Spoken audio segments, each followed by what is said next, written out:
1800s. They charted the island. The first Western person to land on the island was Sir Francis Drake in 1592.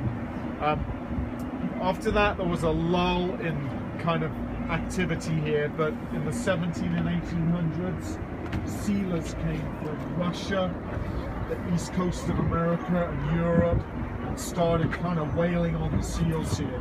The first population to disappear were fur seals. They estimated there were 200,000 fur seals here, and that population was exterminated in about 100 years for their furs. And then after that, the sea lions and elephant seals were taken for their oil. So it was pretty intense, very primitive conditions, stone huts with sealskin roofs. Native American prisoners were brought out here and worked as slaves. Really tough times out here. The sealing carried on well into the 1800s, and then 1850, gold rush. San Francisco went from being a village to a city, and there was a lack of fundamental necessities. And one of the things they didn't have any chickens, they didn't have any eggs. So people came out here and took the myrrh eggs in industrial quantities. There were rival egging gangs. People made a fortune out of getting eggs.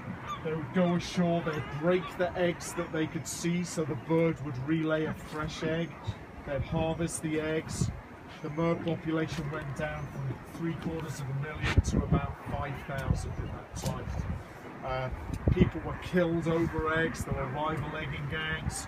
One company wanted to succeed the island from the United States and owned it. So it was kind of pretty intense. If you ever see this book in a bookshop, grab it. It's full of wonderful stories about the Farallones, about the eggers, shipwrecks, early explorers, the lighthouse keepers. A lighthouse was built in the 1870s, and when we go around the corner you'll see two lighthouse keepers' cottages, which are where the scientists live at the moment. And then in 1918 the Coast Guard moved to the island, and up to 70 people lived on the island until the 1960s. And this is a really cute picture of the children and the wives of the Coast Guard who came out to live with the Coast Guard when they were based out here. And I think by the 1960s, with long-range nuclear weapons, there was no strategic reason to have people out here, and the Coast Guard headquarters was abandoned. And the island became a refuge in 1968, which was really good because for a time it became a place where you just come out here with your gun and your fishing rod, and you shoot and you fish and you do some more shooting.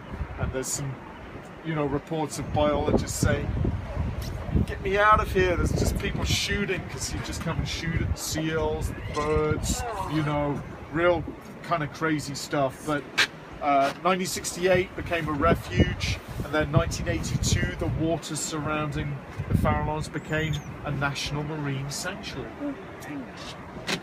Like I said, scientists live here year round in two really nice houses which are just around the corner. Awesome. They spend a month or 2 months at a time. Yeah, so